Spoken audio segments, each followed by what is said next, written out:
Buenos días, queridos amigos, queridos compañeros, queridos maestros, maestras de otras instituciones que han tenido la bondad de unirse a nosotros en este momento.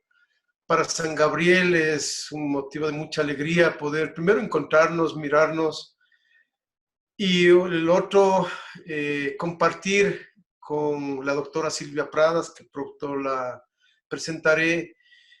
Este tema en el cual ella es experta y en el que nos va a dar unas luces para continuar este trabajo, esta docencia en tiempos de esta educación emergente en la que nadie estábamos preparados, pero que la hemos podido asumir gracias a esta formación, gracias al proyecto educativo que tiene nuestra institución y los colegios de la Compañía de Jesús en el Ecuador. Eso, nuevamente agradecerles y paso a presentar a la doctora Silvia Pradas. Es profesora en la actualidad de la Universidad Antonio Nebrija en distintos máster de educación. Ella es doctora en Ciencias de la Educación, licenciada en Psicopedagogía, maestra y bachelor en Educación por la Universidad de Gales, entre otros títulos. Anteriormente fue directora del máster universitario de Neuropsicología y Educación y del máster de Tecnología Educativa y Competencias Digitales de la Universidad Internacional de La Rioja. Cuenta con más de 18 años de docencia universitaria que compaginó con otras actividades profesionales. Fue la directora general de ATE.net, proyecto de tecnología educativa. En la Fundación Encuentro fue coordinadora general del Foro Pedagógico de Internet y como coordinadora general organizó dentro de la Fundación SEC los congresos de la Global Education Forum, ha sido miembro del comité científico de todos los congresos de Educared en la Fundación Telefónica. Sus líneas de investigación son la neurotecnología, neuropsicología y tecnología educativa. Muchas gracias, doctora, por aceptar esta invitación, por siempre su generosidad. Yo he tenido otras oportunidades de compartir, ya sea como su alumno y también como organizador de otros eventos en otros sitios que he estado, y usted siempre con esa generosidad, pues de la que personalmente estoy agradecido, y ahora este equipo de docentes de la Unidad Educativa San Gabriel y de otras instituciones educativas del país que están siguiendo. Bienvenida y le dejo a usted, doctora. Muchas gracias. Muchas gracias, Guillermo, y muchas gracias a todos vosotros que estáis ahí escuchando. Buenos días a todos, buenas tardes aquí en Madrid. Para mí es un verdadero placer poder pues compartir con vosotros estas ideas, ¿no? Esto es perfecto. Bueno, la idea es, bueno, este título grandilocuente lo colocó Guillermo, pero es muy oportuno, ¿no? La docencia desde la neurociencia, en tiempos de educación emergente. En los tiempos en los que hoy nos encontramos, que efectivamente son tiempos que jamás hubiéramos imaginado que nos hubiera tocado esta situación, ¿no?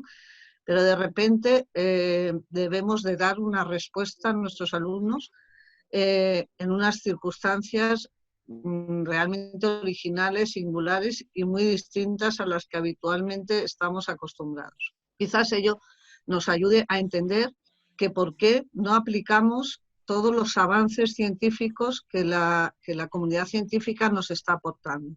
Y en el campo de la neurociencia son muchísimos. La idea de esta tarde es contestar a estas tres preguntas. ¿Qué aporta la neuropsicología a los procesos de aprendizaje? ¿Cómo se puede aplicar? ¿Y qué debo aprender? ¿Y cómo puedo formarme, ¿no? Vamos a abordar estas tres. Abordemos la siguiente slide hablando de qué aporta la neuropsicología a los procesos de aprendizaje. Mira, aquí bueno, te doy varias ideas. Vamos a entrar más o menos en cada una de ellas, ¿no? Igual todo esto no te lo has planteado nunca, pero es la oportunidad esta tarde para reflexionar un poco sobre ello, ¿no? Mira, con la neuropsicología, con la neurociencia, lo que vas a hacer es conocer cómo es el proceso cerebral en el aprendizaje.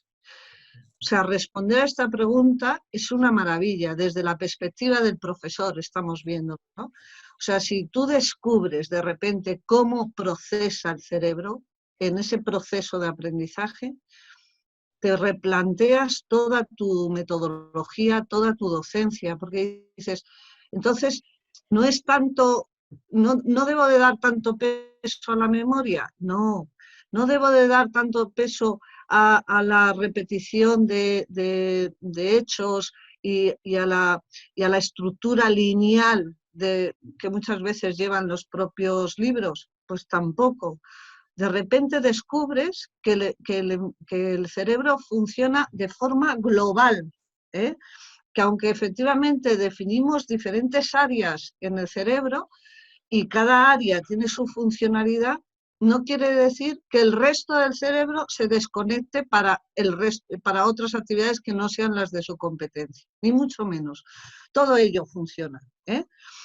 Ahora, ¿qué te lleva a esto? Pues a otra historia también importantísima, que a veces trabajamos sobre los síntomas y no sobre las causas. Y nuestra observación del alumno nos hace ver simplemente los síntomas y despistarnos, nos despista. ¿En qué sentido nos despista? Mira, te despista en el sentido de que dices, uff, y además tenemos una malísima costumbre, que es la de etiquetar a nuestros alumnos, ¿no? Clasificarlos, ¿no? Sin dejar una puerta abierta a su propio proceso de madurez, ¿eh? Entonces dices, no, este niño es muy inquieto, este niño no hay guapo que lo aguante, está todo el día moviéndose en la silla, no deja en paz a sus compañeros, etcétera, etcétera, ¿no? Y entonces ya, le etiquetamos y le llamamos TDAH. Este es el prototipo de niño TDAH, ¿no? Y de repente con este conocimiento te das cuenta de la influencia que tienen las habilidades visuales, auditivas e incluso las funcionalidades táctiles, ¿no? ¿Por qué te digo esto? Porque ese niño al que tú le dices y le estás etiquetando con TDAH, resulta que no ha desarrollado adecuadamente a lo mejor sus habilidades auditivas y no discrimina auditivamente. ¿Esto qué significa? Pues significa que escucharte a ti, pues decir peso, pera, peto, a él le suena exactamente lo mismo. Exactamente lo mismo. Hace un esfuerzo ímprobo por entender lo que dices, pero llega un momento que dice, bueno, es que es imposible, yo no me entero de nada, yo me tengo que quedar aquí 3/4 de hora de clase, esto es un peñazo, no, pues yo me voy a divertir, que para eso tengo 8, 10 o 9 años y pues voy a jugar con el de al lado, voy a molestar al otro.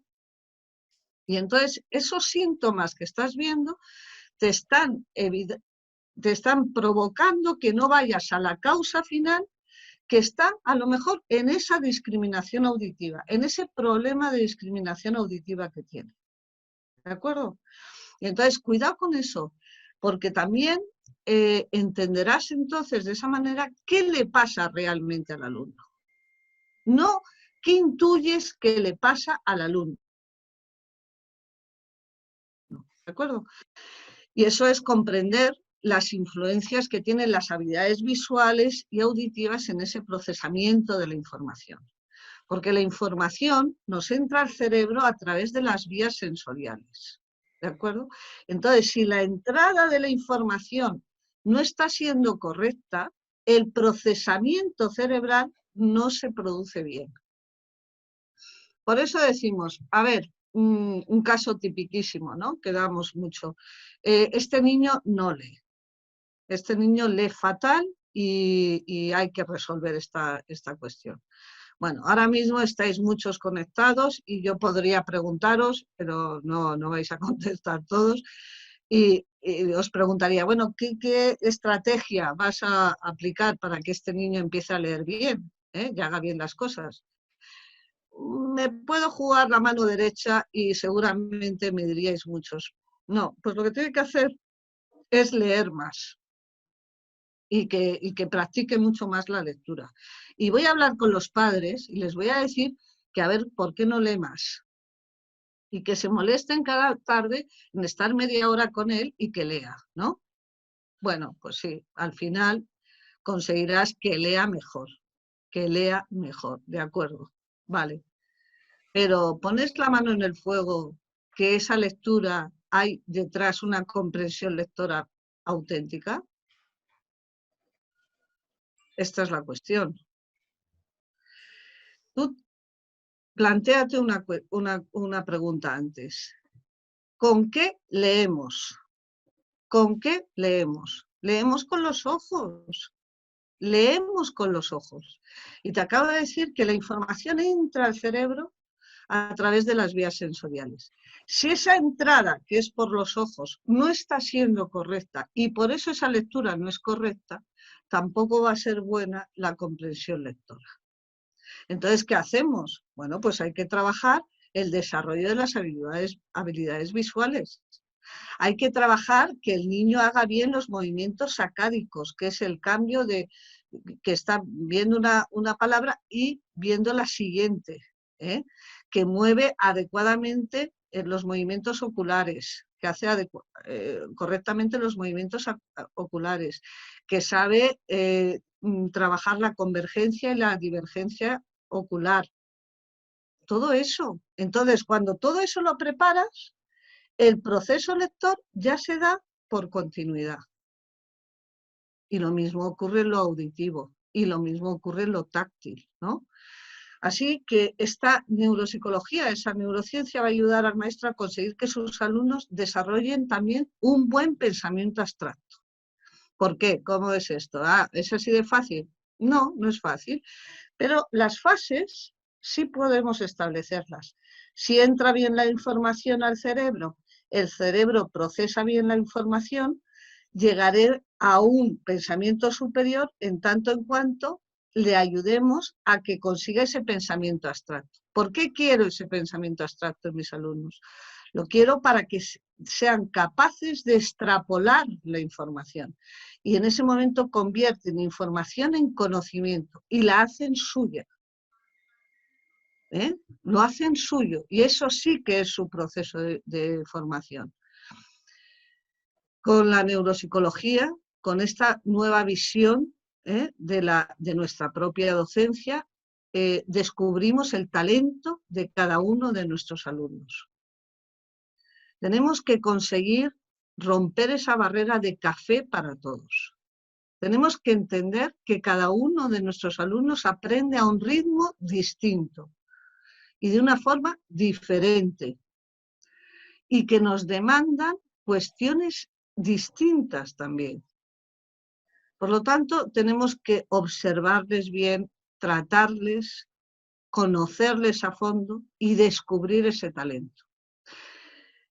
¿Y qué ocurre? Nos podemos equivocar en tanto en cuanto, digamos, bueno, como tiene este talento, tiene un talento matemático, pues toda la parte lingüística o toda la parte de la naturaleza y tal, bueno, pues entonces, como ahí cojea, voy a forzarle en esos aspectos. No, el pensamiento es todo lo contrario. Desde su talento proyecto el aprendizaje de todos los demás talentos. Esta es la idea. Clave, aplicar y desarrollar la creatividad. El tema de la creatividad es algo que siempre queda como en la orilla, ¿no? de nuestra tarea docente. Cuando la creatividad lo que hace es desarrollar en nuestros alumnos esa capacidad de crear, de imaginar, de crear algo original, inédito y distinto, ¿vale? La creatividad lo que ocurre es que un niño creativo es un niño que a veces nos molesta en clase. ¿Por qué nos molesta un niño creativo? ¿Qué pensáis? Bueno, pues nos molesta porque una de las características de un niño creativo es que no se plantea una única solución a un problema, sino que ve múltiples soluciones. Y claro, nosotros a veces en clase vamos a tiro hecho, ¿no? Esto es así. Fijaos vosotros, me consta por lo que me ha dicho el hermano Guillermo, que estáis trabajando por proyectos. Tenéis que asumir y vivir y percibir que estáis desarrollando la creatividad en vuestros alumnos. Porque ese trabajo por proyectos hace que en ese proyecto se vea la capacidad de buscar múltiples soluciones a un mismo problema. Y además, por el trabajo por proyectos, desarrolláis en vuestros alumnos algo también clave, que es todo lo que en el cerebro hablamos de las funciones ejecutivas. ¿Por qué? Porque un proyecto implica una definición, una planificación, un desarrollo, un cronograma, un guión, o sea, una estructura. Y ese estructurar es propio de las funciones ejecutivas y de ese pensamiento abstracto del que estábamos hablando. En definitiva, esta perspectiva desde el profesor de la neuropsicología lo que hace es proponerte la posibilidad de resolver las dificultades del aprendizaje que presentan tus alumnos y mucho más. Ahora veamos cómo lo verán nuestros alumnos desde su perspectiva. Desde su perspectiva, nuestros alumnos nos demandan que les respondamos a esto, que les respondamos a por qué necesita ayuda. ¿Por qué? Porque claro, ningún alumno nuestro no quiere ser, no renuncia a ser feliz. Y la felicidad le viene con la satisfacción de ver que sabe, que aprende, que progresa, ¿vale? Entonces, cuando tenemos ese perfil de alumnos, nos están demandando esa ayuda. Y esa ayuda pasa por todo lo anterior que te estaba contando. También, ¿por qué quiere aprender a autorregularse? Hablamos mucho del tema de la inteligencia emocional y se nos hincha la boca con la inteligencia emocional, la intrapersonal, la interpersonal, etc. Y lo que en el fondo tenemos que educarles es a esa capacidad de autorregularse, de entender todo lo que es su sistema límbico, donde se centran las emociones y cómo eso lo puede filtrar con el prefrontal de su cerebro. Que razone según su capacidad y su edad madurativa en función de eso. Porque, ¿por qué estos alumnos imaginan nuevas formas de aprender? Fíjate, párate a pensar que en realidad todos los alumnos que tienes hoy en las aulas son del siglo XXI. Todos llevan el 2 por delante. Algunos somos de el 1, 9, no sé qué, no voy a decir más para que no adivinéis mi edad, pero ellos, todos llevan el 2 delante. Eso es muy significativo. Eso significa que han nacido en la era digital. Eso significa que, a diferencia de ti y de mí, están descubriendo y están sometidos a una cantidad de estímulos que ni tú ni yo teníamos. Algunos, bueno, no sé en Ecuador, desde luego en España, hemos vivido la televisión con 2 canales. Hoy, con las plataformas, tenemos tropocientos canales. Un niño de 2 años o de 3 años ya puede tocar un iPad, ¿no? Seguramente habréis visto ese vídeo que hay en YouTube muy simpático, que es una niña de 2 o 3 años que está jugando con el iPad, ¿no? Con su dedo, ¿no? Y venga, tal, no sé qué, y ve que hay estímulo-respuesta, estímulo-respuesta. Le quitan el iPad y le ponen una revista y empieza otra vez con su dedo y ve que ahí no hay respuesta. Es más, se coge el dedo y se lo presiona en el muslo a ver si el dedo está enfermo, piensa que el dedo está enfermo, porque ella está haciendo lo mismo y ahí no hay reacción. O sea, que fijaos cómo es. Yo les contaba el otro día a unos alumnos míos, bueno, pues a veces los padres primerizos pues empiezan, no, mi hijo no va a tocar nada de tecnología hasta que no tenga una edad. Mi hijo, nada, y lo educan entre algodones y tal, no sé qué. Yo tengo un sobrino nieto en esas condiciones, ¿no? Se llama Bosco y es muy simpático. Bueno, pues el tal Bosco, con 1 año y pico, yo le cogí en brazos un día y yo tengo este reloj, que veis, que es el típico reloj de smartwatch, ¿no?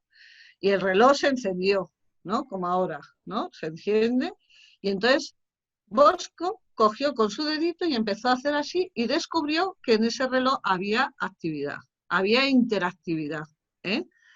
Y Bosco no había tocado nada. Por eso os digo que estos alumnos vuestros que están hoy en vuestras aulas son alumnos del siglo XXI que demandan unas nuevas maneras de aprender. Y eso te exige a ti una nueva manera de enseñar, ¿eh? Y hay otros perfiles de alumnos que dicen que como ellos no aprenden igual que aprenden los demás. Y me cuesta tanto, ¿no? Bueno, eso hay que dar respuesta a esos alumnos. Y la neuropsicología y la neurociencia nos ayuda a dar respuesta a esos alumnos, a hacerles ver que no son unos fracasados, ni muchísimo menos, sino que ellos tienen que discurrir y desarrollar rutas cerebrales para ese proceso de aprendizaje. Y les tenemos que ayudar en eso, ¿eh? Para ello tenemos que trabajar siempre en la prevención, en el desarrollo integral de los alumnos y en las necesidades específicas. Y tener clarísimo este esquema. Captar la información a través de los sentidos, procesarla en el cerebro y dar respuesta en el aprendizaje. Este es el esquema que debemos de seguir y tener siempre presente. Si hay lagunas en alguno de esos pasos, es donde hay dificultad en el aprendizaje.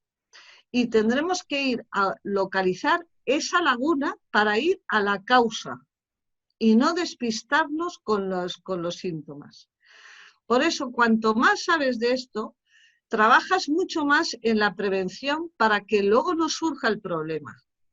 El otro día me decía una compañera, una colega, que su hija de 5 años estaba, que escribía todo en espejo, ¿sabéis, no? O sea, que lo hacía al revés, ¿no? Bueno, Silvia y tal, no sé qué, y entonces, claro, yo no le digo nada. Hombre, vamos a ver, con 5 años todavía no es una alarma que escriba en espejo, ¿eh? Es muy propio y puede ocurrir, pero lo que no puedes es dejarlo pasar, y a veces nos ocurre esto. Y cuando lo dejas pasar, la intervención y la recuperación es más lenta. Entonces nos exige a nosotros cada vez más trabajar en la prevención, para no llevarle al fracaso, ¿eh? En el desarrollo integral de los alumnos, ¿qué significa? No poner límite al proceso de aprendizaje de nuestros alumnos. Entender que pueden llegar hasta aquí y no ponerles este límite, ¿eh? Sino siempre estos retos, ¿eh? Y responder a sus necesidades específicas, entendiendo que cada uno de ellos es diferente y distinto. ¿Pero esto cómo es? El aprendizaje se produce a través de los 3 bloques funcionales que se desarrollan para llevar a cabo esa cognición. El primer bloque es la activación de la corteza cerebral y la atención. El segundo bloque, el input o la entrada de la información por los sentidos, la elaboración y almacenamiento de esa información en el cerebro. Y el tercer bloque, el de programación y control de la actividad. ¿Qué significa esto? Pues significa que, mira, tiene hoy muchísima importancia el tema de la motivación. Hemos hablado toda la vida del término motivación. Y si yo os pidiera ahora, oye, defíneme motivación y tal, pues seguramente cada uno de vosotros diríais, bueno, una definición acertada de la motivación. Pero yo os voy a dar una muy sencilla y además que no se olvida. Motivación es dar un motivo para que yo te atienda. Así de sencillo. ¿Y a quién le das el motivo? Al cerebro de tus alumnos. Captar la atención de nuestros alumnos consiste en eso. ¿Qué ocurre en nuestro cerebro? Pues que nuestro cerebro nos las hace algunas veces, algunas jugarretas, ¿no? Diríamos. ¿En qué sentido? Pues mira, te voy a explicar. Lo primero que llega, los estímulos, a donde llega primero, y además en milísimos de segundo, es al sistema límbico. O sea, al campo de las emociones, ¿vale? Cuando yo he entrado en pantalla y Guillermo me ha dado pie y tal, pues bueno, vosotros habéis tenido un input emocional. Pues mira, lleva gafas, qué curioso. Pues mira, en el fondo tiene un blanco. Pues queda bien en la pantalla. Pues no queda tan bien en la pantalla. Todo eso lo habéis pensado, ¿eh? Todo eso lo habéis pensado probablemente. Eso es lo que te hace el cerebro. Y luego esas emociones, ese sentimiento que estás teniendo, llega al prefrontal. Y él es el que te dice, no, pues parece que es interesante lo que está diciendo, presta atención. Esto es lo que tenemos que conseguir en la clase. ¿Qué ocurre? Si nosotros las clases comenzamos, como a veces hemos hecho, ¿no? Hola, buenos días, buenas tardes, niños, ¿qué tal estáis? Fenomenal, muy bien, venga, vamos a empezar. Fulanito, abre el libro, venga, página 25. Hombre, así el cerebro no se activa, ¿eh? Os lo puedo asegurar que así el cerebro no se activa. El cerebro se activará con una entrada a ese proceso de aprendizaje donde contextualices el aprendizaje, donde les ayudes a que te acompañen y les abras el panorama de todo lo que van a aprender. Necesitan visualizarlo en su conjunto, ¿eh? Y cuando ya ven, dices, pues esto me atrae, esto me interesa, esto quiero aprenderlo. Si no, aprenderán de memoria como toda la vida, ¿no? Este es el problema que podemos tener. Metodologías innovadoras como las que vosotros podéis estar utilizando, a pesar de los pesares en la situación en la que estamos, que no es nada cómoda, ¿no? Pero que de repente nos ha reactivado, a que desde la tecnología podamos interactuar con nuestros alumnos y provocar esa motivación y provocar sobre todo ese trabajo creativo, nos obliga a un esfuerzo mayor, ¿vale? Por lo tanto, todo lo que es la educación emocional tiene que tener una presencia real en vuestras clases, en ese proceso de aprendizaje que lleváis a cabo a través de los proyectos que os proponéis, ¿no? Ahora, ¿cómo se aplica todo esto? La aplicación de todo esto tiene que venir desde el centro educativo, desde el centro educativo, desde arriba hasta abajo, desde la dirección hasta todo el claustro, desde infantil hasta bachillerato. O sea, con la idea de que debe de impregnar a todo el equipo de profesores, a todo lo que es el centro. ¿Por qué? Porque es una nueva manera de enseñar, insisto, una nueva manera de visualizar a tus alumnos, donde ya no les ves únicamente por, ya te digo, ni tan siquiera por su nombre y apellido, sino por su potencial cerebral, que es mucho más importante, ¿vale? Esto te lleva, evidentemente, a tener hacer un desarrollo de atención personalizada, entender que cada uno de tus alumnos es distinto, es singular e irrepetible. Y debéis estar muy apoyados por la familia. Familia y colegio tienen que ir en paralelo, unidos estrechamente, Y en algunos casos tendremos que derivar a un especialista, ¿no? y investigar o buscar las causas en todo momento, ¿no? Bueno, pero simplemente el hecho de que tú tengas criterio y suficiente argumento para decidir que ese alumno debe de ser derivado es algo muy importante. Que no te pase como a mí me pasó en un colegio, siendo yo jefa de estudios, le comenté al director, esta niña tiene problemas de dislexia. Y él me dijo, no, para nada, para nada. La niña no superaba los cursos y tenía un problema de dislexia, ¿entendéis? Entonces, cuidado con eso, o sea, tiene que tener esa sensibilidad todo el claustro, todo el claustro. Bien, ¿cómo se puede aplicar esto? Pues se debe de aplicar en todos los sentidos, en todos los programas. Vamos a ver, si te he dicho que entra la información desde las vías sensoriales, tenemos que trabajar todo el desarrollo cerebral desde esa perspectiva hasta las habilidades de pensamiento superior. Para eso necesitamos todos los recursos. Aquí te pongo recursos manuales, recursos de equilibrio, recursos creativos, todo tipo de recursos. Mirad, en este caso, por ejemplo, este niño que veis aquí, esta fotografía, es una postura que podéis observar en cualquiera de vuestros alumnos, ¿no? Es muy propia, ¿no? Muy típica, ¿sí o no? La habréis visto muchas veces. Y a lo mejor no le habéis dicho nada. A lo mejor, bueno, pues, hombre, si está cómodo y escribe así bien, pues no hay problema. ¿Qué ocurre con ese niño? Con ese niño, por la postura que tiene, solo está llegándole la información a través de este ojo. Este ojo no le llega la información al cerebro. Le está llegando la información solo a través de este ojo. Y la información visual se cruza, por los dos ojos se cruza y va al lóbulo occipital. Eso significa que esa información no está procesándose adecuadamente en el cerebro. Y nos puede parecer una tontería, pero no lo es.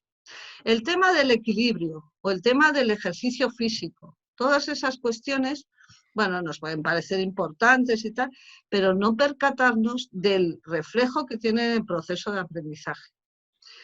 Yo recuerdo haber tenido un alumno, era un colegio que empezaba nuevo y entonces recogíamos alumnos de distintos colegios y se iniciaban ahí. Este niño tenía ya los 12 años, y entonces en un examen me di cuenta que el chaval cogía y escribía. A ver si cojo un folio en blanco para que no haya... Escribía todo, si está en el folio, todo en la esquina superior. Todo ahí. El resto del papel no lo usaba. Solo usaba esto. Bueno, 12 años, 12 años, o sea que ya llevaba 10 años en un colegio. Bueno, pues tuve una tutoría con los padres, tuve una tutoría con él, ¿y qué descubrí? Que ese niño jamás había hecho nada de deporte. Jamás había golpeado una pelota. Jamás, claro, entonces todas las funciones motrices no las había trabajado. ¿Qué le provocó eso en el proceso de aprendizaje? Una nefasta visión espacial. ¿Veis? Entonces, se habla del cerebro, sí, pero el cerebro está en la cabeza y la cabeza forma parte de un cuerpo y el cuerpo es una unidad y esa unidad forma parte de un entorno. Todo es lo que tenemos que contemplar y controlar, ¿vale?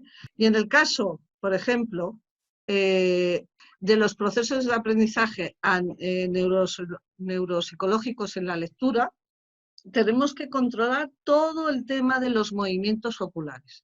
Vamos a hacer un ejercicio. Cada uno, como me estáis viendo, lo podéis hacer. Colocaros así, que es como sostenemos y a la altura, con los brazos doblados, a la altura como si estuvieras sosteniendo un libro, ¿no? Así sostenemos un libro. y tenemos los dos dedos, como si fuera cada una de las hojas, ¿no? La derecha y la izquierda, ¿ok? Vale, sin mover la cabeza, vas a mover los ojos según yo te diga, derecha, izquierda, solo los ojos, ¿eh? Vamos a comenzar, empezamos, derecha, izquierda, derecha, izquierda, izquierda, izquierda, derecha, izquierda, sin mover la cabeza, ¿eh? Derecha, izquierda, derecha, izquierda, derecha, izquierda. Bueno, dejémoslo ahí. Aquí ha sido, nada, unos segundos. Ahora, confiésame, ¿a que te duelen los ojos? ¿Eh? ¿A que te molestan los ojos? Eso, fíjate, alrededor de los ojos tenemos una serie de músculos. Entonces es curioso que cuando hacemos deporte, bueno, pues cualquiera entiende que el profesor de educación física haga un calentamiento, ¿no? Entonces ayuda a estirar los músculos, ayuda a estirar los brazos, las piernas y luego empezamos el ejercicio físico, ¿no? Pues resulta que para leer, que necesitamos los músculos de los ojos, no hacemos entrenamiento visual. ¿Os dais cuenta? Bueno, pues si a este ejercicio como como los ejercicios que estáis viendo en la pantalla y otros tantos que hay, dedicarais 5 minutos antes de ponerse a leer, os puedo asegurar que vuestros alumnos leerían muchísimo mejor. Porque, te vuelvo a decir, la información entra al cerebro a través de las vías sensoriales. Si trabajamos eso, todo el procesamiento cerebral se dará por continuidad. Y aun leyendo bien, no hay una buena comprensión lectora, trabajarás la codificación y descodificación del mensaje. Pero vas a ir siempre a la causa, no al síntoma. Que no por leer fenomenal todo lo demás va a ocurrir. No por machacar en la lectura de repente lee mejor. No sé si me entendéis, me estáis entendiendo perfectamente, ¿no? ¿Veis? Así que aplicar todo esto exige un conocimiento del proceso de madurez de las funciones cognitivas de nuestros alumnos. El nivel de desarrollo de cada uno de nuestros alumnos para poder aplicar esa educación personalizada. Pautas de observación y diagnósticos funcionales. Es decir, ya no te muevas por tu intuición, sino observa con una pauta de observación seria, científica y bien hecha para llegar a las conclusiones de lo que quieres mejorar a cada uno de tus alumnos. Organización de actividades en función de las necesidades de cada niño. ¿Qué condiciones de un centro educativo para aplicar esto?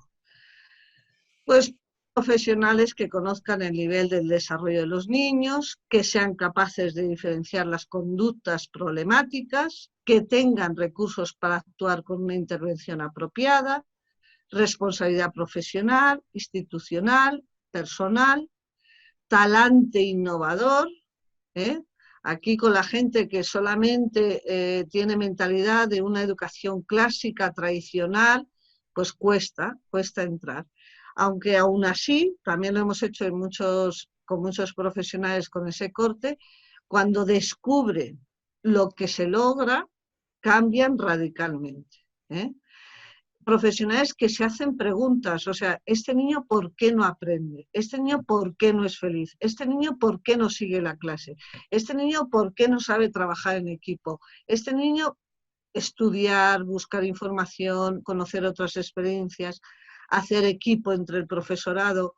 O sea, cuando esto está integrado en un centro, los profesores cuando pasan o tienen juntas de evaluación, las juntas de evaluación son diametralmente distintas. No se está valorando la tontería de, no, es que este niño, es que la verdad, no. Se valora cómo puedo llevarle a más, cómo puedo conseguir más de mi alumno. Colaborar y dar a conocer lo que se hace en este campo a los padres, a los profesores. Esto es importantísimo. Los los padres, todos los padres se creen que sus hijos son Einstein, ¿no? Son lo mejor de lo mejor, ¿no? Claro, y eso no es verdad, y nosotros lo vemos, ¿no? No es que no hace falta que sean Einstein, con que sean y lleguen a ser lo mejor de sí mismos, eso ya conseguimos todo, ¿no? Entonces, cuando tú a un padre que tiene un problema o una dificultad en el aprendizaje y tal, y tienes que hablar con ellos, cuando se lo explicas, como os estoy explicando a vosotros esto mismo, lo entienden perfectamente, lo entienden perfectamente. Y entonces se les cae la venda y ya son perfectos aliados con vosotros. Y van a trabajar en la misma línea. Y van a trabajar en la misma línea. ¿Por qué os pongo esto de la investigación? Le comenté ayer al hermano Guillermo que nosotros estamos haciendo distintas investigaciones, ¿no? Y hay dos pruebas que pasamos. Esta, la prueba EVAN, que es evaluación neuromotriz, y otra prueba. Entonces, yo os las voy a explicar para qué miden y qué consiguen, ¿no? ¿Qué consigues con estas pruebas? Y después os hago un comentario. Esta es la prueba para validación del instrumento de valoración EVAN, que es una evaluación neuromotriz. Todo el tema de la motricidad es motricidad, codificación, descodificación, pensamiento abstracto. Esa es la hoja de ruta que tenemos que seguir con nuestros alumnos.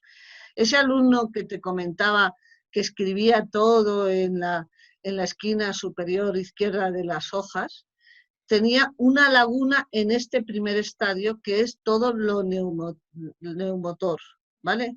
Entonces, aunque tenía 12 años, tenía que volver y recuperar ese momento de desarrollo que no tuvo, para conseguir lo siguiente. Y la hoja de ruta, insisto, es todo lo motriz, todo lo que es codificación y descodificación del mensaje y el pensamiento, la habilidad de pensamiento superior. Esta prueba te ayuda a trabajar en la prevención. ¿Qué aspectos influyen en el bajo rendimiento de los alumnos? ¿Cuáles son esas dificultades del aprendizaje? Y nos anticipamos a las dificultades aplicando los protocolos de intervención, porque la prueba te va a dar unos resultados que te permiten y te dibujan la estrategia a seguir. En ese sentido, esos avances de la investigación, exacto, evalúan e intervienen con base neuropsicológica en los procesos de aprendizaje. Definimos esos procesos motores que van a influir directamente en ese aprendizaje. Entonces, toda la neuromotricidad y el aprendizaje es neurodesarrollo y tono muscular, control postural y equilibrio. Tema del equilibrio, por ejemplo, que decíamos todo lo auditivo y tal. Bueno, pues todo el tema del equilibrio que se concentra en el oído con el líquido es clave para todo el tema de la discriminación auditiva. Entonces, ¿cómo desarrollo eso? Habéis visto en otra de las diapositivas, por ejemplo, los balancines, el balancín, el tema de subir ¿cómo se llamaban? Las escaleras estas, ¿no? Que ponemos en los gimnasios. Patrones motrices básicos, el andar a patrón cruzado o el gateo a patrón cruzado. Y todo ello va a influir directamente en el rendimiento académico y en la incidencia del rendimiento académico. ¿Por qué ponemos actividades físicas? Hay una cuestión que tenéis que tener clarísima, que es asociaros, vamos, ahora uno de los profesores que tiene mayor relevancia son los que se dediquen a la actividad física. Si tú tienes problemas en las dificultades del lenguaje en tus alumnos, dificultades en matemáticas, dificultades en cualquiera de las áreas curriculares, alíate con el de actividad física para que haga ejercicios con ese alumno. Ejercicios de identificar su derecha e izquierda, ejercicios de andar en patrón cruzado, ejercicios de saltar, ejercicios de equilibrio. En tanto en cuanto crezca y profundice en esos ejercicios, tú verás mejores rendimientos en matemáticas, en lengua o en cualquiera de las áreas curriculares. Para esta prueba El instrumento de evaluación lo que va a valorar son las pautas de observación, los patrones básicos de movimiento, arrastre, gateo, marcha, carrera, etcétera, como el control postural, el equilibrio y el tono muscular. Os dejo ahí un link de un vídeo donde podéis ver todo esto. ¿Qué ocurre con esto? Cuando tú pasas esta prueba a los alumnos y ves esas dificultades que tienen, en la intervención lo que haces es trabajarlo en realidad con todos los alumnos. Porque lo bueno de entender este tipo de cuestiones es que te das cuenta que no es solo para el alumno que presente dificultades, es para todos los alumnos. Porque el que no presenta dificultades le ayudas a que crezca su cerebro y al otro un tanto de lo mismo. Entonces se lo aplicas absolutamente a todos. La idea es que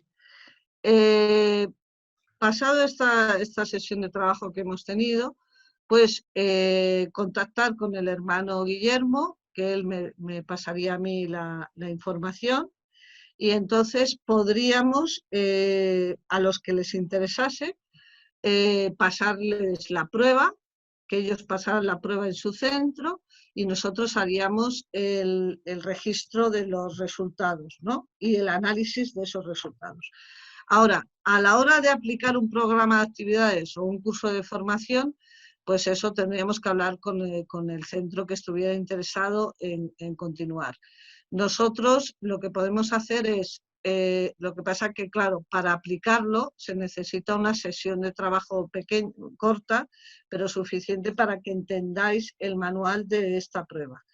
Pasamos a la siguiente prueba y es el mismo esquema, pero con la prueba de relación de la lateralidad, el aprendizaje y el rendimiento escolar. Vale, entonces, esta entrada de la información, como estábamos diciendo, crea unos procesamientos en las áreas cerebrales y unas rutas de salida, ¿no? Y eso está en función del neurodesarrollo en cada edad para el aprendizaje y la cognición. Y en este caso vamos a trabajar la lateralidad. Os vais a encontrar en vuestras clases, seguro, alumnos con lateralidad homogénea. Eso quiere decir que es dominancia, ojo derecho, oído derecho, mano derecha y pie derecho. Con lateralidad cruzada. Puede tener ojo derecho, dominancia de ojo derecho, mano izquierda y pie derecho. Y oído izquierdo. Lateralidad ambidiestra, pues tanto tiene dominio en dominancia en el ojo derecho como en el ojo izquierdo, oído derecho. Ahora os podría hacer una prueba a vosotros, ¿no? Llévate haz una especie de canuto así, ¿no? Y llévatelo al ojo. Llévalo al ojo. Muy bien, pues los dos que estáis saliendo, el hermano Guillermo y tu nombre que no se ve bien, Mercy, tenéis mano derecha, ojo derecho, ¿no? Perfecto. Vale, pues entonces se supone que tendréis también, coge el teléfono, coge el móvil. Póntelo al oído. Ah, mira, el padre lo tiene cruzado, se lo pone en el oído izquierdo y tú, Mercy, en el oído derecho. ¿Os dais cuenta? Pueden tener lateralidad cruzada el hermano Guillermo. Por eso estoy medio enrevesado. Entonces, ¿qué ocurre? Claro, nuestro cuerpo es simétrico. Entonces, toda la dominancia del lado derecho lo controla el hemisferio izquierdo. Toda la dominancia del lado izquierdo lo controla el hemisferio derecho. ¿De acuerdo? ¿Eso qué significa? Que la información va directa. Va directa.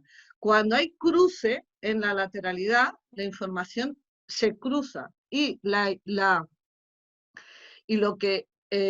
membrana que une los dos hemisferios, que es el cuerpo calloso, no hace correctamente la transmisión de la información intrahemisférica, ¿de acuerdo? Entonces, esta prueba que nosotros pasamos, que es la EVAL-BAM, lateralidad visual.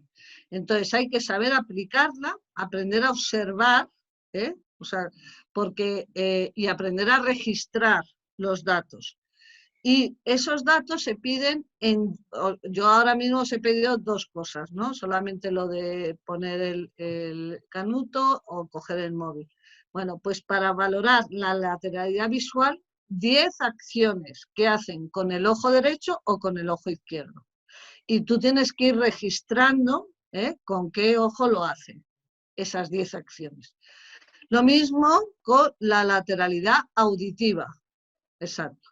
Entonces, se aplica, se observa y se registra. Y hay 10 acciones para ver qué dominancia del oído derecho o del oído izquierdo. ¿Vale? Bien, lo mismo con la lateralidad motriz manual. Es decir, con qué coge el bolígrafo, con qué corta con tijeras, por ejemplo. ¿Vale? Y vas registrando todas esas acciones. No quiere decir que porque una la haga con la mano izquierda, resulta que tiene la lateralidad cruzada, no tiene por qué, ¿vale? Por eso hay que pasar ese plan de formación.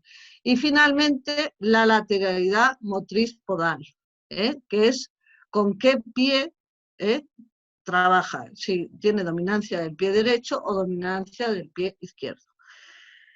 ¿Cuál es el procedimiento? El procedimiento será lo mismo, se entregará el manual de la prueba, vosotros pasaríais la prueba, nos pasaríais el Excel, nosotros valoraríamos y analizaríamos los resultados y os propondríamos programas de actividades y orientaciones para mejorar la lateralidad, en este caso, de vuestros alumnos. ¿De acuerdo? Bueno, esta sería la idea.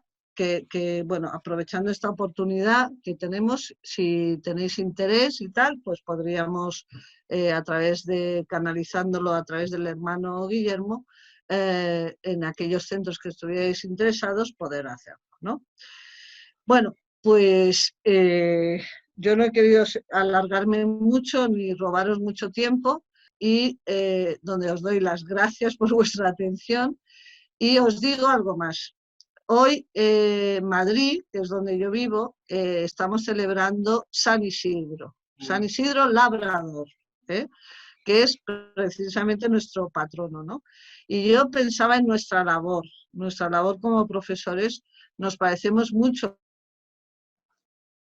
a San Isidro, ¿no? Porque tenemos que labrar cada día, ¿no? Y sembrar y regar el talento de cada uno de nuestros alumnos, ¿no? Y la gozada que tenemos de cada día verles crecer, ¿no? Ver cómo esa flor va, ¿no? O ese campo da su fruto, ¿no? Yo lo que quiero transmitiros es que con este conocimiento lo que nos pasa es que visualizamos a los alumnos de distinta manera y vemos su potencial de entrada, y lo que queremos de cada uno de ellos es que crezcan hasta el máximo de lo que ellos puedan llegar, porque eso es conseguir su felicidad. Muchas gracias. Bueno, doctora, agradecerle infinitamente por compartir esto, su experiencia, el tiempo de investigación, y yo sé que usted terminó clases hace más de 1 hora y nos ha dedicado su tiempo, pues, y yo creo que los maestros somos eso, ¿no? Somos generosos con lo que sabemos, con lo que conocemos, y que mejor cuando el compartir es para enriquecer a otros que también hacen lo que nosotros hacemos. A los maestros agradecerles, y aprovecho este espacio para agradecerles infinitamente por el trabajo que estamos haciendo. Ha sido duro, no estábamos preparados, pero estamos respondiendo, y yo creo que con otras cosas que vienen en formación, en capacitación, en la formación misma espiritual, en el acompañamiento espiritual ignaciano, vamos a tener más herramientas para acompañar a nuestros estudiantes, acompañar a nuestras familias y nosotros mismos sacar pues lo mejor que tenemos para cumplir ese ser más, para servir mejor, que lo llevamos en nuestro ADN, que es en la comunidad gabrielina. Eso, doctora, agradecerle. Yo luego ya me contactaré con otras personas, quizá de otras instituciones que he visto aquí, han estado siguiendo la conferencia para ver si están interesados en lo del programa. Aquí también, pues cuando tengamos el consejo académico, valoraremos, e igual pues ya cuando tengamos ya esta decisión de aplicarlo, pues igual nos pondremos en contacto para seguir el procedimiento que ustedes tienen en la universidad en el proyecto de investigación. Eso, nuevamente agradecerle, y yo creo que como decíamos cuando conversábamos antes, un inicio, ojalá seguir colaborando. Yo conozco de su experticia en esto, en lo de la tecnología.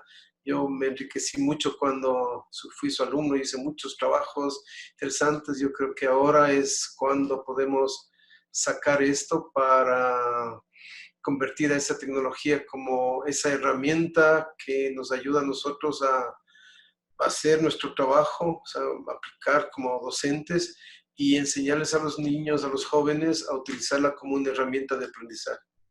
Eso, agradecerle infinitamente, y también agradecerles a todos por haber estado presentes, y ya nos veremos pronto para seguir coordinando nuestro trabajo. Muchas gracias. Entonces, muchas gracias a todos por vuestra atención, ¿eh? Ha sido un placer. Espero haberos ayudado algo.